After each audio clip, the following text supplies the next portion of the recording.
Segunda geração modernista, de 1930 a 1945, também conhecida como Geração de 30. Contexto sócio-histórico da época.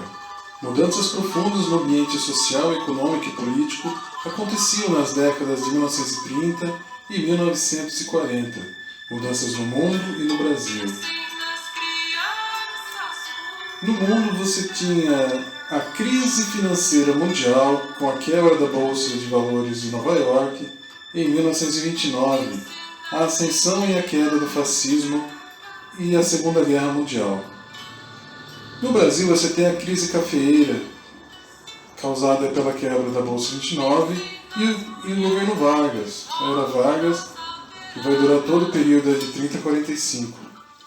Nesse governo você tem o combate ao comunismo, a participação do Brasil na Segunda Guerra Mundial.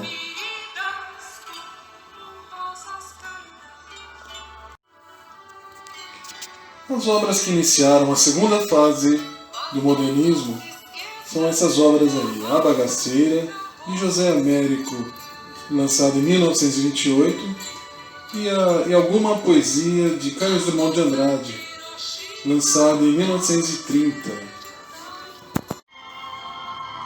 Segunda fase do modernismo.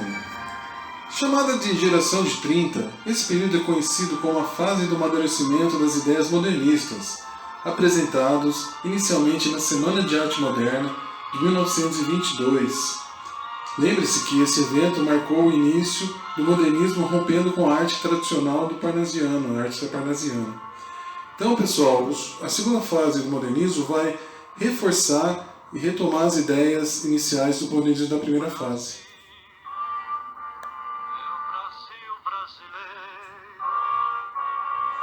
Com isso, pessoal, ele vai amadurecendo as ideias, ao qual a primeira fase é conhecida como a fase heróica, e essa geração de 30 vai então deixá-las mais profundas agora.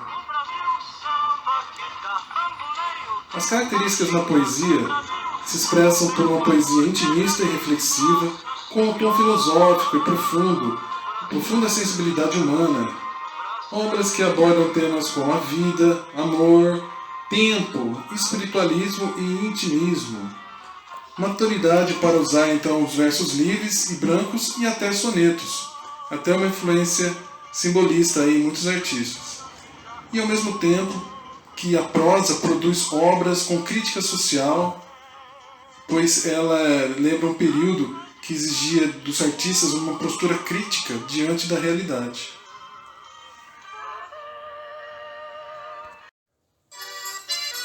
Estilos e diferenças das obras artísticas.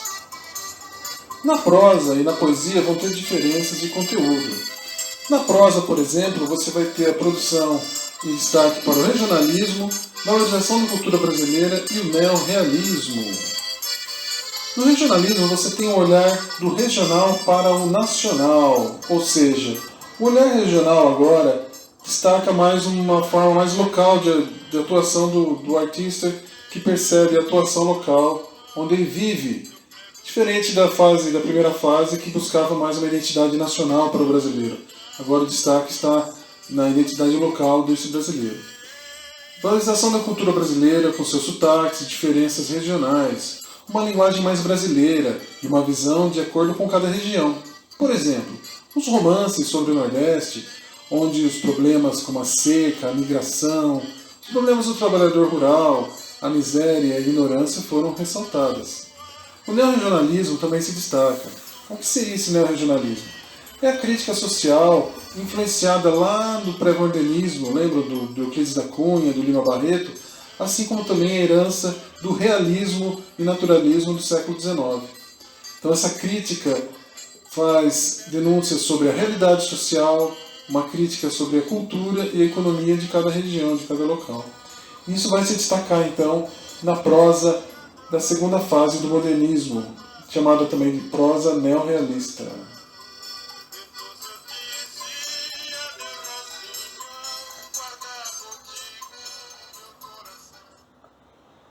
Já na poesia, ocorre o destaque principalmente por uma poesia que não vai estar vinculada às críticas sociais. Quando eu digo vinculada, não quer dizer que nenhuma não tem crítica social. Tem muitas poesias com crítica social. Mas o principal destaque vai ser para uma poesia com um outro viés de conteúdo. Principalmente o aprimoramento da primeira fase, né?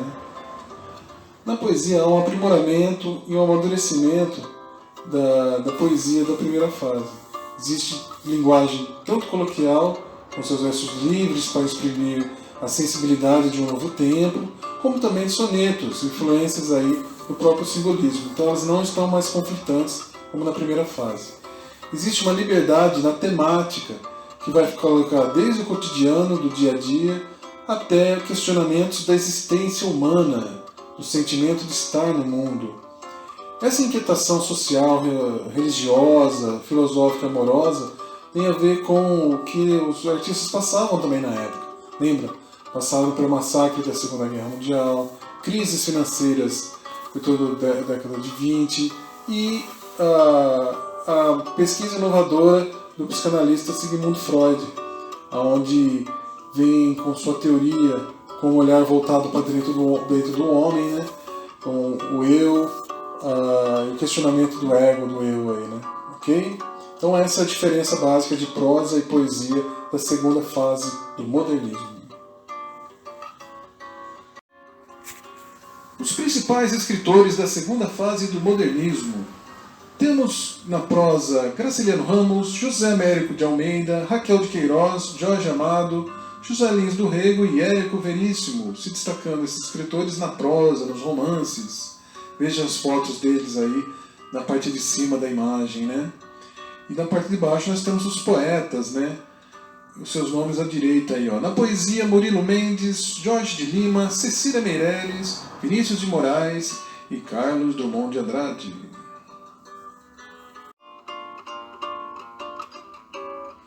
Cândido Portinari nasceu em 1903 em Brodowski, São Paulo, e faleceu no Rio de Janeiro, em 1962. Ele foi um dos mais importantes artistas do neorrealismo, ou seja, a segunda fase do modernismo, tendo influenciado inúmeros artistas desse movimento, assim também como recebeu a influência da primeira geração modernista. Ou seja, observem na foto aí, ele ao lado ali, né, do Mário de Andrade, com terno preto, né? O único terno preto na foto, junto com o escritor da primeira fase, Mário de Andrade. Tanto que ele até fez uma pintura, né, do Mário de Andrade também, colocada aí no nosso mural. Além dele receber essa influência do Mário de Andrade, ele recebeu influência de vários outros artistas. Como, por exemplo, a influência na sua pintura, que vai receber influência do Renascimento italiano, do cubismo, do surrealismo. Lembra que a gente estudou o cubismo lá do Picasso, o surrealismo do Dalí, Salvador Dalí, né? E outros pintores muralistas mexicanos. Isso até vai influenciar ele a fazer uma pintura. Ele tem uma pintura no mural da ONU, né? Também a importância dele aí. Então o nosso Cândido Portinari trabalhava temas de diversas formas, né? Trabalha no campo, na cidade. Observem aí no quadro Lavrador de Café, né?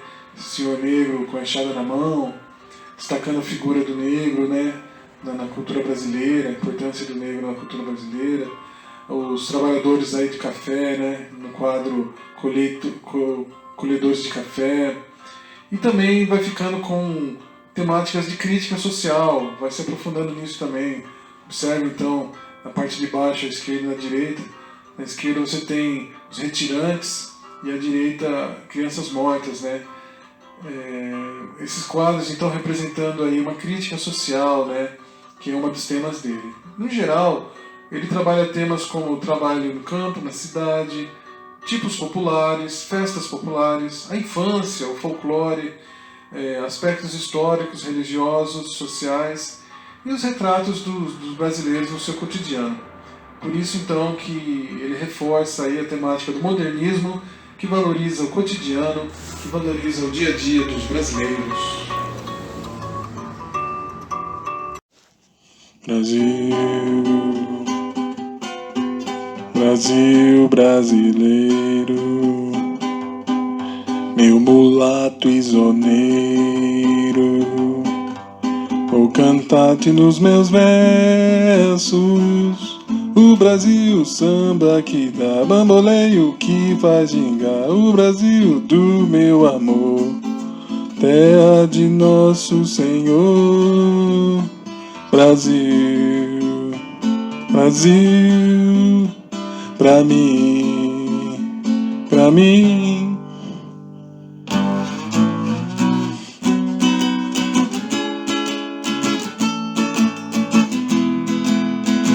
Me convidaram pra esta festa pobre e os homens amaram pra me convencer a pagar sem ver toda esta droga que já vem malhada antes de eu nascer. Não me ofereceram nem um cigarro, fiquei na porta estacionando os carros.